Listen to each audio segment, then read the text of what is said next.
오늘 우리에게 준 하나님 말씀 누가복음 11장 29절에서 32절 말씀입니다. 누가복음 11장 29절에서 32절 제가 있습니다. 무리가 모였을 때 예수께서 말씀하시되 이 세대는 악한 세대라. 표적을 구하되 요나의 표적밖에는 보일 표적이 없나니 요나가 니느웨 사람들에게 표적이 됨과 같이 인자도 이 세대에 그러하리라. 심판때에 남방 여왕이 일어나 이 세대 사람을 정죄하리니 이는 그가 솔로몬의 지혜로운 말을 들으려고 땅끝에서 왔음이거니와 솔로몬보다 더 큰 이가 여기 있으며 심판때에 니느웨 사람들이 일어나 이 세대 사람을 정죄하리니 이는 그들이 요나의 전도를 듣고 회개하였음이거니와 요나보다 더 큰 이가 여기 있느니라. 아멘.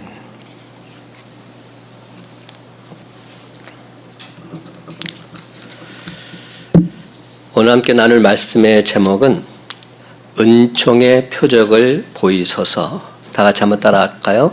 은총의 표적을 보이소서. 지난 한 주간 새벽마다 강대상에서 무릎 꿇고 기도하는데 계속 이 말씀이 저에게 강하게 다가왔습니다. 시편 86편 15절, 16절, 17절 상반절입니다. 주여, 주는 긍휼히 여기시며 은혜를 베푸시며 노하기를 더디하시며 인자와 진실이 풍성하신 하나님이오니 내게로 돌이키사 내게 은혜를 베푸소서. 주의 종에게 힘을 주시고 주의 여종의 아들을 구원하소서. 은총의 표적을 내게 보이소서. 은총의 표적을 내게 보이소서. 저는 다윗에게 보여주셨던 은총의 표적을 나에게도 보여달라고 얼마나 간절히 기도했는지 모릅니다. 그러면서 그 기도가 점점 더 우리 교회 성도들 한 사람 한 사람을 향한 기도로 바뀌었습니다. 주님, 아무개에게도 은총의 표적을 보여주옵소서. 아무개 집사님에게도, 아무개 권사님에게도, 아무개 성도에게도 주의 은총의 표적을 보여주옵소서. 그리고 이 기도는 성도들 가정을 위한 기도에서 우리 교회, 한국 교회를 위한 기도로, 성도들 개개인을 위한 기도에서 나라와 민족, 더 나아가서 세계 열방을 위한 기도로 확장되었습니다. 주여, 코로나19로 팬데믹 상태에 빠져있는 세계 열방에 은총의 표적을 보여주시옵소서. 그렇다면 여러분, 은총의 표적이란 무엇일까요? 여기서 표적이란 히브리어 오트로 기록되어 있는데요. 징조나 표시, 사인을 의미합니다. 징조나 표시, 사인. 근데 이 표적은 다름 아닌 하나님께서 우리와 함께 하신다는 어떤 징표를 구하는 것입니다. 조금 전에 임순 집사님 기도하셨죠? 하나님이 나와 함께 하신다. 이 사실을 깨닫는 것이 진정한 표적이라는 것이죠. 그런 차원에서 이 징표는 하나님께서 성육신 하셔서 우리를 구원하시기 위해서 이 땅에 오심을 뜻한다 말할 수 있습니다. 성육신, 즉 인카네이션, 이것이야말로 가장 확실하게 임마누엘을 나타내는 방식이기 때문입니다. 그렇다면 오늘날 우리가 은총의 표적을 구한다는 이 말은 도대체 무엇을 의미할까요? 임마누엘, 하나님이 나와 늘 함께 하신다는 그것을 체험하는 삶, 이것이 바로 아닐까요? 하나님께서 나와 늘 함께 동행해 주십니다. 이게 바로 진정한 표적인 겁니다. 사랑하는 성도 여러분, 한번 곰곰이 생각해 보십시다. 하나님이 나와 함께 하심이 없는 그 어떤 기사나 이적, 그것이 진정한 축복이 될 수 있을까요? 오늘 우리가 표적을 구하지만 그 표적은 실제로는 성경적이지 않고 세속적이다 말할 수밖에 없습니다. 왜냐하면 단지 그 어떤 이적이나 형통만을 바라는 것, 오히려 이방 종교에 더 어울리는 것이기 때문입니다. 그러므로 여기서 우리가 분명히 명심해야 할 것은 그 표적이 우리 인간이 바라고 기대하고 하는 그 가능성 완전히 뛰어넘는 것이어야 한다는 겁니다. 우리 인간들이 할 수 있는 그것을 뛰어넘는 것, 그것이 진짜 표적이라는 것이죠. 이 일을 행하실 분은 오직 하나님밖에 없습니다. 이 일은 하나님께서 하셨습니다. 이 고백이 진정 은총의 표적입니다. 그렇습니다. 오늘날 우리가 은총의 표적을 구한다는 것은 반드시 임마누엘의 징조가 있어야 합니다. 하나님의 임재하심이 빠진 기적, 하나님의 이름이 드러나지 않는 기적, 그 어떤 것도 은총의 표적이라 말할 수 없습니다. 사랑하는 성도 여러분, 하나님의 백성된 성도라면 신앙의 신비를 경험해 보고 싶은 욕구가 다들 있으실 겁니다. 물론 목회자들이나 어떤 신앙인들 가운데는 그런 신비한 기적들 별로 좋지 않게 여기는 분들도 계십니다. 하지만 분명한 사실은 오늘날에도 그런 기적은 일어나고 있다는 사실입니다. 기독교 2000년 역사에 있어서 변함없이 기적은 일어나고 있고 지금도 신비한 기적은 일어나고 있습니다. 방언이나 병고침의 은사나 예언의 은사가 성경 속에만 기록되어 있는 과거의 사건이 아니라는 말입니다. 그런데 여러분, 우리가 여기서 다시 한번 깊이 생각해 보아야 할 것이 있습니다. 반드시 기적이 일어나고 뭔가 표적이 보여져야만 거기에 하나님이 계신 것인가? 방언을 하고 병을 고치는 목사만이 참 목사고 나머지는 모두 가짜 목사여 사꾼 목사란 말인가? 치유의 역사, 축기의 역사가 일어나지 않는 교회는 모양은 있으나 실상은 죽은 교회요. 하나님의 영광이 사라진 그런 교회란 말인가? 여러분, 저 이대성 목사라고 해서 왜 은사의 욕심이 없겠습니까?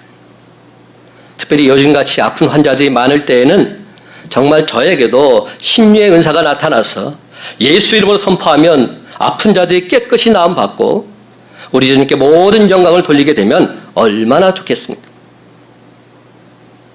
그렇기 때문에 여러분, 저 이대선 목사에게서 신유의 은사가 나타나지 않는다면 그러면 저는 가짜 목사입니까? 아픈 자를 위해서 간절히 기도해 주었음에도 그 병이 낫거나 호전되지 않게 되면 저 이대선 목사는 엉터리 주의종입니까? 사랑하는 성도 여러분, 참으로 안타깝게도 오늘날 오랫동안 신앙생활을 하고 성경을 많이 읽고 열심히 기도했다고 하는 사람들 가운데서도 그렇게 생각하는 분들이 의외로 많다는 사실입니다.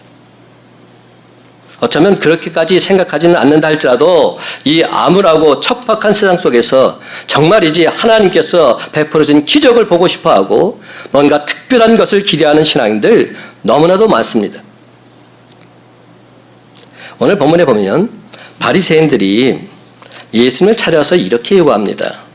선생님, 우리에게 표적을 보여주옵소서. 선생님, 우리에게 표적을 보여주세요. 여러분, 여기서 표적을 보여달라는 이 말은 당신이 메시아라고 하는데 메시아라는 증거를 확실히 보여주세요. 이렇게 묻고 있는 겁니다. 그런데 여러분, 왜 바리새인들이 예수님께 표적을 보여달라고 말했을까요? 이미 예수님께서는 많은 표적을 보여주셨어요. 수많은 기사 이적을 행하셨고 천국 복음을 증거하시면서 당신이 메시아라는 사실을 분명히 보여주셨습니다. 마태복음 12장 23절을 보면 예수님께서 귀신 들려 눈 멀고 벙어리 된 사람을 고쳐주고 계십니다. 그 순간 그 기적을 보면서 거기에 있는 많은 사람들이 이렇게 소리쳤습니다. 이는 다윗의 자손이 아니냐? 이는 다윗의 자손이 아니냐? 이 무슨 말입니까? 예수님 당신이야말로 메시아이십니다. 이렇게 선포하고 있는 겁니다. 귀신 들려 눈멀고 버리 된 사람을 고친 사건을 보면서 이스라엘 백성들은 이미 예수님께서 다윗의 자손 메시아라는 사실을 깨닫게 된 겁니다. 그 사건을 통해서 예수님이 바로 유대인들이 그토록 고대하던 메시아라는 표적을 보게 된 겁니다. 근데 그때 그 자리에는 바리새인들도 있었습니다. 많은 무리들이 이는 다윗의 자손이 아니냐 놀라고 있을 때 바로 그 자리에 있었던 바리새인들을 뭐라고 말했습니까? 예수는 귀신의 왕 바알세불의 능력으로 귀신을 쫓아낸 귀신의 졸개일 뿐이다. 이렇게 말했습니다. 예수는 귀신의 졸개다.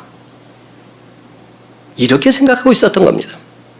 그렇다면 여러분, 어떻게 똑같은 일을 보고서도 이처럼 달리 생각할 수 있을까요? 제가 매주일마다 설교를 합니다.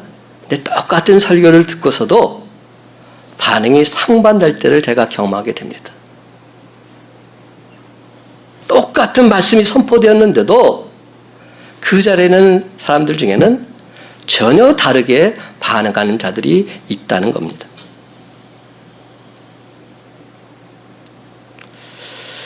그 당시 예수가 사탄의 졸개라고 확신하고 있었던 바리새인들 또다시 예수님께 나와서 표적을 보여달라 요구하고 있는 겁니다. 거기에는 다분히 악의적인 의도가 숨어 있습니다. 예수님은 그들의 그런 태도를 아시고 그들의 요구를 단호하게 거절하고 계십니다. 이 세대는 악한 세대라 표적을 구하되 요나의 표적밖에는 보일 표적이 없도다. 표적을 보여달라는 그들의 요구가 너무나도 불순하기 때문에 예수님께서는 표적을 보여주지 않으시겠다고 하십니다. 그리고는 표적을 구하는 그들을 향해서 독사의 자식들아 꾸짖고 계십니다. 마태복음 12장 34절입니다. 독사의 자식들아 너희는 악하니 어떻게 선한 말을 할 수 있느냐. 이는 마음에 가득한 것을 입으로 말함이라. 사랑하는 성도 여러분, 여기서 우리는 분명히 깨달아 알아야 할 것이 있습니다. 기적은 결코 신앙의 본질이 아니라는 겁니다. 기적은 단지 우리를 신앙으로 인도하는 도구일 뿐입니다. 예를 들어보자면 기적은 유치원 학생들의 그림 교재와 같은 것이라 비유할 수 있습니다. 유치원 학생들의 화려하고 아름다운 그림 교재는 아이들에게 재미있게 배울 수 있는 한 가지 방법일 뿐입니다. 그러나 그 교재는 초등학교에 들어가고 자라가면서 더 이상 필요가 없습니다. 보라고 해도 안 봐요. 만약에 대학생이 유치원생이나 보는 그림책을 여전히 보고 있다면 그것은 나이에 전혀 어울리지 않는 성인 아이 증후군에 빠져 있는 겁니다. 한마디로 중증 환자인 겁니다. 그렇습니다. 바르게 신앙생활하고자 애쓰고 힘쓰는 사람에게는 기적 같은 눈에 보이는 어떤 징표가 결코 중요할 수 없습니다. 그런데도 여전히 많은 신앙인들이 유치원 수준으로 돌아가려 하고 있습니다. 기적이 보여지기만 하면 거기엔 뭔가 특별한 것이 있는 것처럼 그렇게 생각합니다. 보여주는 기적이 아무것도 없는 곳에서 오히려 더 큰 기적이 일어나고 있다는 사실 전혀 망각한 채 그냥 그대로 신앙생활하고 있는 것이지요. 한 목사님께서 하신 설교가 제가 말씀을 준비하는 가운데 다시금 떠올랐습니다. 그 설교 제목은 이거였어요. 기적이 필요하지 않는 신앙. 기적이 필요하지 않는 신앙. 이게 설교 제목이었어요. 기적은 불신앙이 있는 곳이나 믿음이 약한 곳에서 나타났지 성숙한 신앙인에게서는 기적이 필요 없다는 내용이셨습니다. 그렇습니다. 기적이 나타나지 않아도 전혀 개의치 않고서 굳건한 믿음을 가지고 살아가는 성도들이야말로 진정 성숙한 신앙인이라 할 수 있습니다. 우리가 기적을 필요로 하거나 기적을 보고 싶다는 욕망이 있다는 것은 아직까지도 우리 신앙이 성숙하지 못했다는 반증이고 기적이 꼭 필요하다고 여전히 생각하고 있다면 성경과 하나님의 섭리하심을 온전히 이해하지 못한 어리석은 모습일 수 있습니다. 표적을 보여달라는 바리새인들의 요구를 예수님께서는 이런 지하에 단호하게 거절하셨습니다.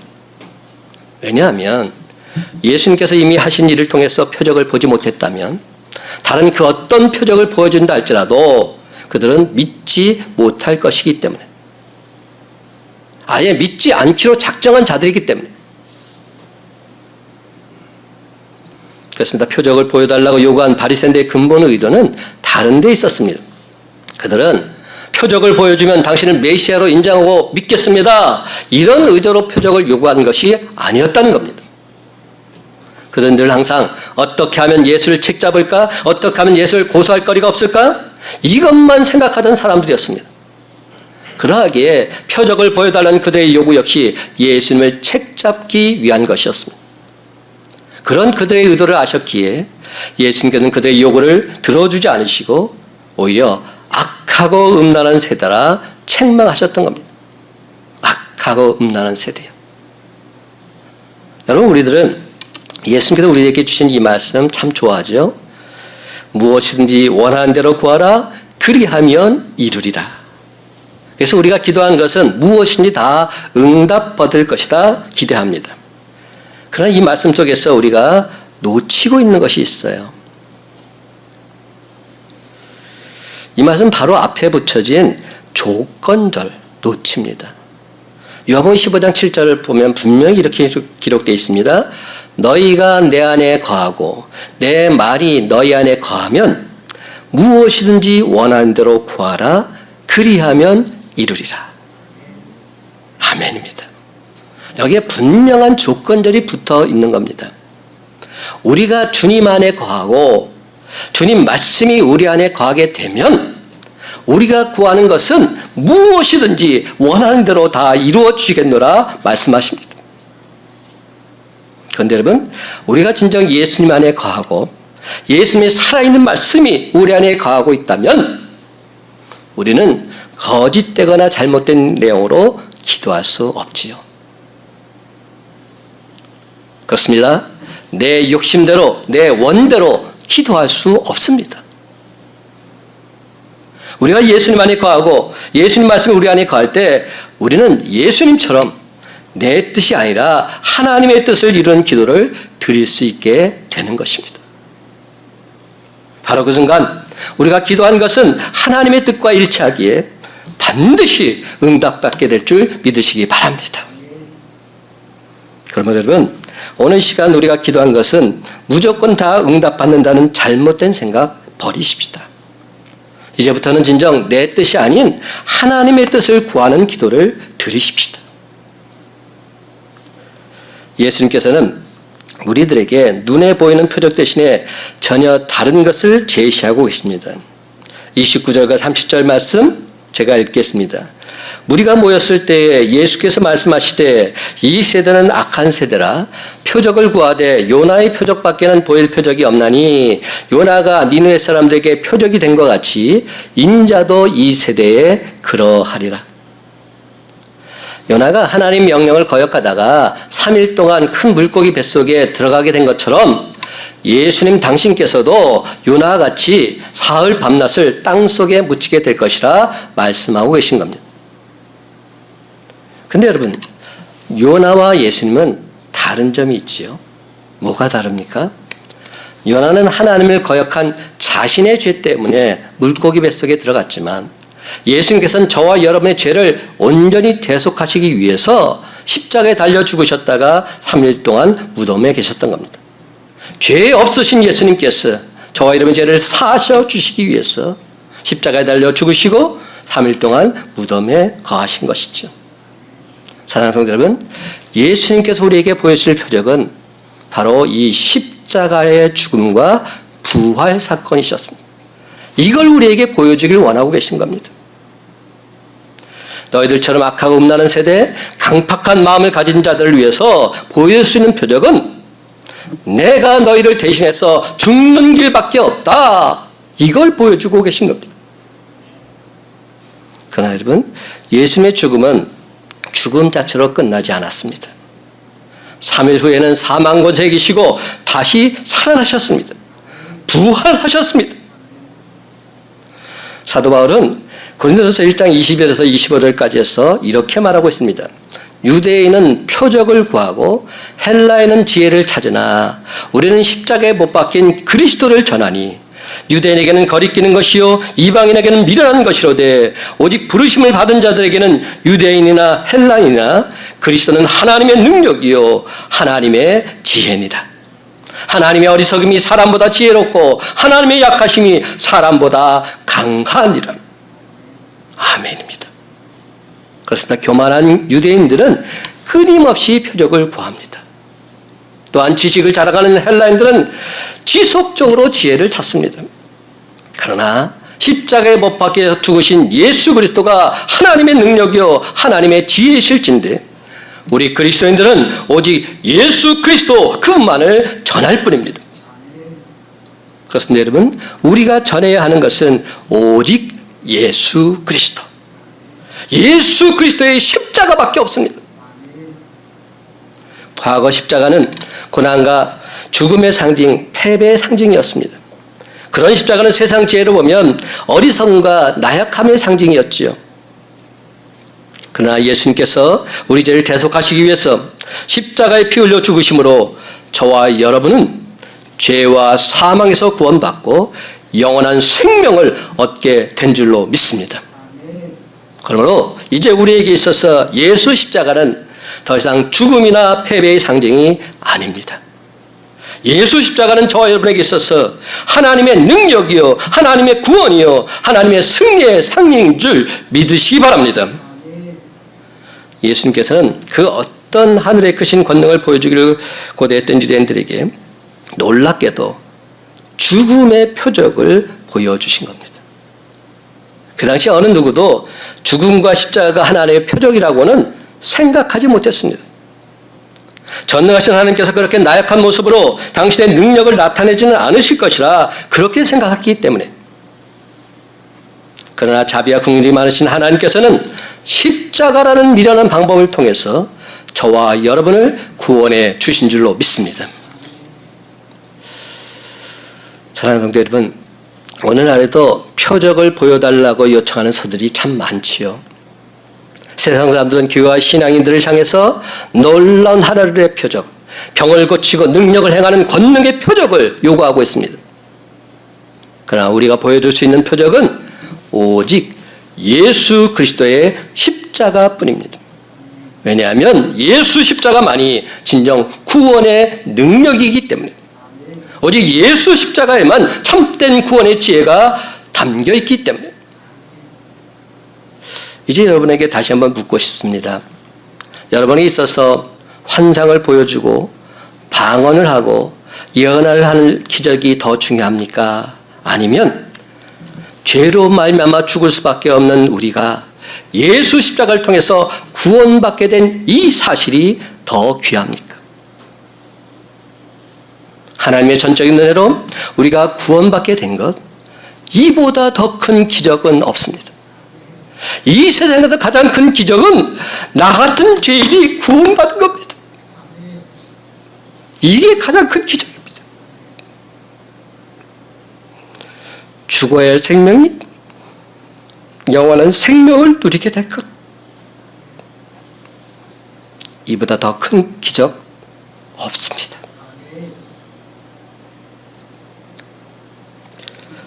이어서 예수님께서는 악하고 음란한 세대가 받을 심판에 대해서도 말씀해 주십니다. 31절과 32절 말씀 제가 읽을게요. 심판 때에 남방 여왕이 일어나 이 세대 사람을 정죄하리니 이는 그가 솔로몬의 지혜로운 말을 들으려고 땅 끝에서 왔음이거니와 솔로몬보다 더 큰 이가 여기 있으며 심판 때에 니느웨 사람들이 일어나 이 세대 사람을 정죄하리니 이는 그들이 요나의 전도를 듣고 회개하였음이거니와 요나보다 더 큰 이가 여기 있느니라. 예수님께서 두 사람을 들었어요. 솔로몬보다 더 큰 이가 여기 있고 요나보다 더 큰 이가 여기 있다. 마지막 심판 때 남방의 시바 여왕이 유대인들을 정죄하게 될 것이고 니느웨 사람들이 그들을 정죄하게 될 것입니다. 왜 그렇습니까? 니느웨 사람들은 요나가 외친 말씀을 듣고 모두 다 자기들의 죄를 회개했기 때문입니다. 솔로몬 시대에는 시바 여왕이 솔로몬의 지혜를 듣고 싶어서 직접 솔로몬을 찾아와서 그에게 지혜의 말을 들었습니다. 그런데 지금 솔로몬보다 더 지혜로우신 분이시요 지혜의 근본이신 하나님의 아들 예수 그리스도가 오셔서 말씀을 전하고 있는데도 유대인들은 그 말씀 듣기를 거부하고 있습니다.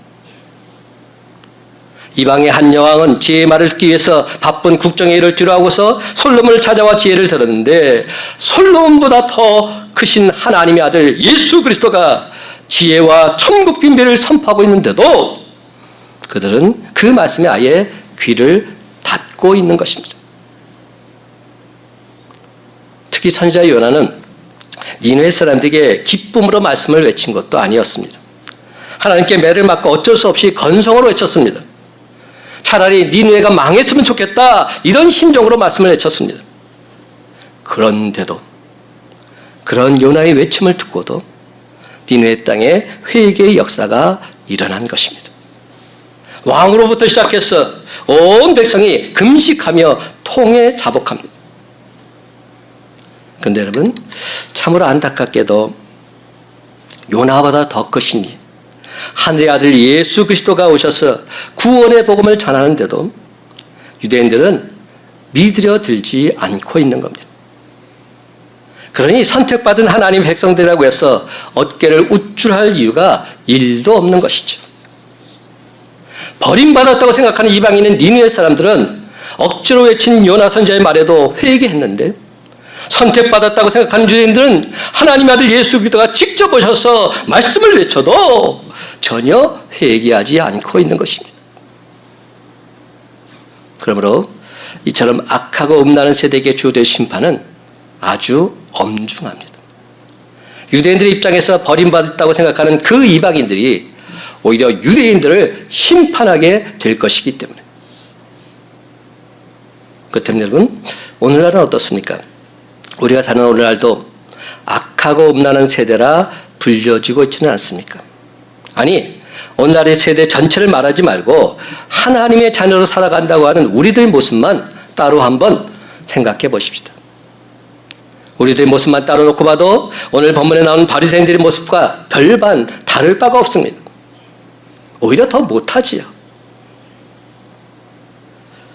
여러분, 요즘은 설교자가 없어서 말씀을 듣지 못해 안타까워하는 그런 시대가 아닙니다. 우리 주변에 눈을 돌리기만 하면 얼마나 많은 말씀들이 쏟아지고 있는지 모릅니다. 말씀을 듣지 못해서 신앙생활을 제대로 할 수 없다는 말은 이제 핑계거리에 지나지 않습니다. 하지만 여러분, 그렇게 많은 말씀들이 쏟아지고 있는데 우리들의 영적인 상태는 어떻습니까? 오히려 하나님 말씀을 듣지 못해 안타까워하던 시대의 순수한 믿음과 뜨거운 열정 다 잃어버리지는 않았습니까? 그냥 그렇게 무기력한 신앙생활을 하고 있는 우리의 모습은 아닙니까?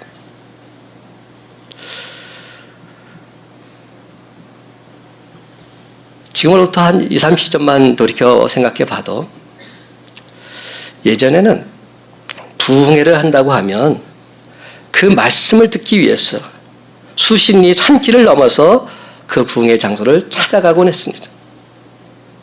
밤이고 낮이고 새벽이고 가리지 않고서 말씀이 있는 곳을 열심히 찾아다녔습니다. 그때 우리 신앙의 선배들은 참으로 뜨거웠고 순수했습니다. 한마디로 사느냐 죽느냐 목숨을 건 신앙이었습니다. 그런데 말씀의 홍수 속에 살고 있는 우리의 신앙 과연 어떠합니까? 요즘 우리는 너무나도 안일하고 나태하게 그렇게 신앙생활을 하고 있지는 않습니까? 저 이대성 목사를 봐도 그렇더라고요. 지금 2주간 새벽기도를 인도하지 못하고 있는데 저 스스로가 나태해져 있는 모습을 발견하게 되더라고요. 하물며 우리 성도들의 모습은 어떠할까? 지금 이 시간 예배의 시간인데 과연 저들은 지금 어디서 무엇을 하고 있을까?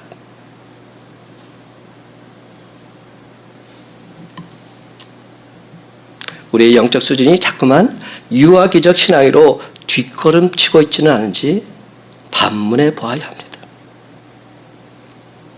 그렇다면 여러분, 이처럼 우리의 신앙이 예전만 못한 것이 말씀이 없기 때문입니까?